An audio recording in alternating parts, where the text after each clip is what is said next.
Hi hello மக்களே, எல்லாருக்கும் வணக்கம். இன்னைக்கு நம்ம சட்டம் மேலானது நிகழ்ச்சியில் நம்ம பார்க்க போகிற டாபிக் கம்ப்ளைண்ட்.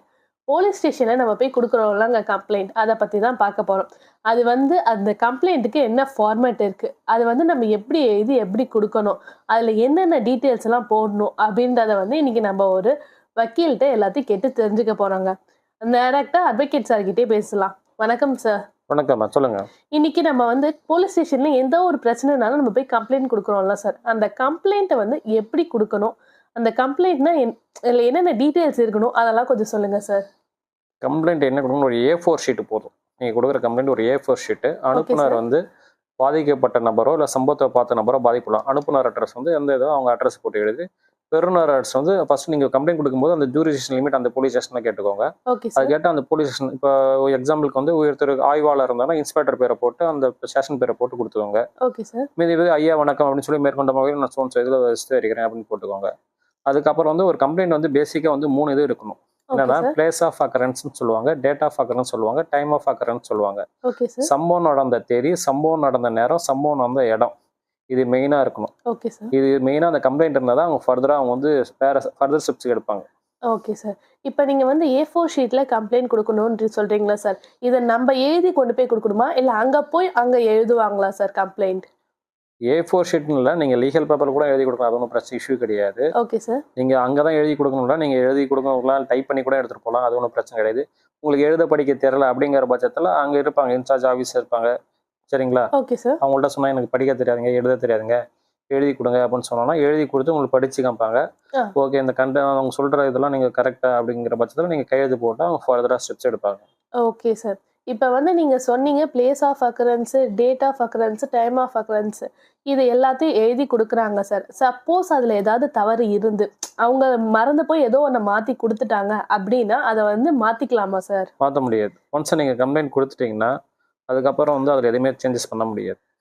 Okay sir. இல்லை நான் அந்த கம்ப்ளைண்ட்டை எடுத்துக்கிறேன், திருப்பி நான் நியூவாக கம்ப்ளைண்ட் பண்ணுறேன் அப்படிலாம் எதுவுமே வாய்ப்பு அதெல்லாம் சான்சஸ் கிடையாது. ஒன்ஸ் நீங்கள் கம்ப்ளைண்ட் கொடுத்துட்டு அவங்க எஃப்ஐஆர் போட்டுட்டாங்கன்னா அதுக்கப்புறம் போலீஸே நினைச்சாலும் அதை அல்டர் பண்ண முடியாது. இந்த 3 டீடைல்ஸ் மட்டும் கொடுத்தா போதுமா, இல்லை ஃபர்தரா இன்னும் கம்ப்ளைண்ட்ல எலாபரேட் பண்ணி கொடுக்கணுமா சார்? இப்போ நீங்க சொன்னீங்களே டைமு, பிளேஸு, அந்த என்ன இது அக்கரன்ஸ் நடந்துச்சுன்றதை மட்டும் மென்ஷன் பண்ணா போதுமா, இல்லை இவங்க பார்த்தாங்க அவங்க பார்த்தாங்க அதெல்லாம் சொல்லி நம்ம டீட்டெயிலாம் கொடுக்கணுமா சார்?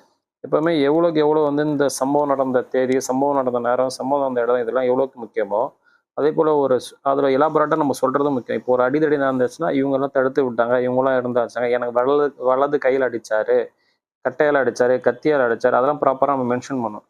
நீங்கள் வெறுமனையாக அடிச்சிட்டாரு அப்படின்னு சொல்லியிருந்தால் அதில் எந்த ஒரு இதுவும் கிடையாது. சரிங்களா? Okay sir. நீங்கள் கத்தியால் வெட்டுறதுக்கும் கட்டையால் அடிக்கிறதுக்கும் டிஃப்ரென்ஸ் இருக்குது. சரிங்களா? அப்படி இருக்கும்போது அதுக்கேற்ற போல செக்ஷன்ஸ் மாறும். Okay okay okay sir. சரிங்களா? அதெல்லாம் ஃபண்டமெண்டல். இது நீங்கள் அதெல்லாம் எலாபரேட்டாக சொல்லணும். எல்லாமே வெறுமனே என்ன அடிச்சிட்டாரும்பாங்க. சில பேர் பார்த்தீங்கன்னா என்ன அடிச்சிட்டா சொல்லுவாங்க, எங்கே அடிச்சாங்க அப்படின்னு சொல்ல மாட்டாங்க. Okay sir. அப்படிலாம் இருக்கு. இப்போ இவ்வளோ டீட்டெயில்ஸும் கொடுத்து அவங்க கம்ப்ளைண்ட் எடுத்துப்பாங்களா சார் போலீஸ் ஸ்டேஷன்ல? ஆமாம், கண்டிப்பாக அவங்க கம்ப்ளைண்ட் எடுத்து. ஏன்னா சில பேர் சொல்லுவாங்க, நாங்கள் கம்ப்ளைண்ட் கொடுத்தா எங்கள் கம்ப்ளைண்ட் மேலே எந்த ஆக்ஷனும் எடுக்கலை அப்படின்றாங்க. சில பேர் நாங்கள் கம்ப்ளைண்ட் கொடுத்தோன்னே எங்கள் கம்ப்ளைண்ட் மேலே ஆக்ஷன் எடுத்துட்டாங்க அப்படின்றாங்க. பொதுவாக எல்லாரும் போலீஸ் மேலே குறை சொல்கிறாங்க. போலீஸ் மெயினாக பார்ப்பாங்கன்னா அந்த எஃப்ஐஆர் போடுறது கிடையாது. நீங்கள் கொடுக்குற கம்ப்ளைண்ட் யார் கொடுத்தாலும் கம்ப்ளைண்ட் கொடுங்க, எஃப்ஐஆர் போடுங்க. அது கோர்ட்டில் அந்த கேஸ் சக்ஸஸ் ஆகணும்ல. நீங்கள் கொடுக்குற கம்ப்ளைண்ட்லாம் கொடுத்து ரிசீவ் பண்ணி எஃப்ஐஆர் போட்டு கோர்ட்டில் கண்டஸ்ட் பண்ணும்போது எஃப்ஐஆர் சார்ஜ் ஷீட் போட்டு வருதுன்னு வச்சுக்கோங்களேன், கோர்ட்டுக்கு போகுது. அப்போ கோர்ட்டில் கேஸ் ஜெயிக்கணும்ல, ஜெயிக்காமல் போயிடுது. அது என்ன மெயின் என்னன்னு பார்த்தீங்கன்னா நீங்கள் கொடுக்குற கம்ப்ளைண்ட் சரியாக இருக்காது. போலீஸை இன்சீஸ் பண்ணாது. அதை நீங்கள் அதை மாற்றி கொடுங்க, இதை மாற்றி கொடுங்க அப்பெல்லாம் கேட்க மாட்டாங்க. நீங்கள் என்ன கம்ப்ளைண்ட் கொடுக்குறீங்களோ அதை அப்படியே எஃப்ஐஆர் போடுவாங்க. அந்த எஃப்ஐஆர் பேஸ் பண்ணி தான் சார்ஜ் ஷீட் போடுவாங்க, இன்வெஸ்டிகேஷன் பண்ணுவாங்க. ஃபர்தர் இன்வெஸ்டிகேஷன் பண்ணி அதில் யார் யார் இருக்காங்களோ அப்படின்னு சொல்லி அதில் போட்டு அதுக்கப்புறம் தான் சார்ஜ் ஷீட் போட்டு கோர்ட்டுக்கு வரும். அந்த டைமில் அதில் ஏதாவது தப்பு இருந்ததுன்னா அது ஒரு அதர் சைடு அது ஒரு கிரவுண்ட்ஸாக எடுத்து வாதாடுவாங்க. வாதாடும் போது ஆமாம், ஆப்போசிட் அட்வொகேட் இருக்காருன்னா இது அவங்க இதை மென்ஷன் பண்ணல, இவங்கள தான் குறிப்பிட்டு சொல்ல, இவங்க கம்ப்ளைண்ட் எழுதல அப்படின்னு சொல்லி இதெல்லாம் இது பண்ணுவாங்க. ட்ரையல் ப்ரொசீடிங்ஸ் வேற. அதனால மெயினாக இதெல்லாம் நீ கொடுக்குற கம்ப்ளைண்ட் கரெக்டாக கொடுத்துட்டீங்கன்னா அதுக்கேற்ற இன்வெஸ்டிகேஷன் அத்தாரிட்டி ஈஸியாக அதை இது பண்ணுவார். Okay sir, okay sir. இப்போ இந்த கம்ப்ளைண்ட் கொடுக்குறோம்ல சார், கம்ப்ளைண்ட்டை எஃப்ஐஆரை எப்போ சார் மாற்றுவாங்க? கம்ப்ளைண்ட் அதான் நான் ஏற்கனவே சொல்லியிருந்தான்னு நினைக்கிறேன். கம்ப்ளைண்ட் நீங்கள் கொடுக்குற எல்லா கம்ப்ளைண்ட் எஃப்ஐஆர் போடணும்னு கட்டாயம் கிடையாது. சரிங்களா? கொடுக்குற கம்ப்ளைண்ட்ல என்கொயரி பண்ணுவாங்க. என்கொயரி பண்ணி அதில் முகாந்திரம் இருக்கணும். Okay sir. முகாந்திரம் இருக்கிற பட்சத்தில் கண்டிப்பாக உடனே எஃப்ஐஆர் போடுவாங்க.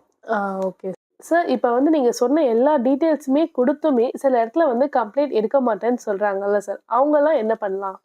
அப்படி கம்ப்ளைண்ட் எடுக்கல, இவ்வளோ டீட்டெயில்ஸ் கொடுத்து அவங்க கம்ப்ளைண்ட் எடுக்கிற பட்சத்தில் நம்ம வந்து ஒரு அட்வொகேட்டை வச்சு கோர்ட்டு மூலியமா போயிட்டு ஆர்டர் வாங்கிட்டு வந்துடலாம், எஃப்ஐஆர் போட சொல்லி. Okay sir.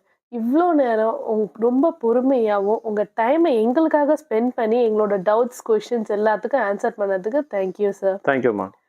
இவ்ளோ நேரம் நம்மளுக்கு இப்போ கேள்விகளுக்கெல்லாம் பொறுமையா பதில் சொன்னது ஹைகோர்ட் அட்வொகேட் அன்புச்செல்வன் சாருங்க.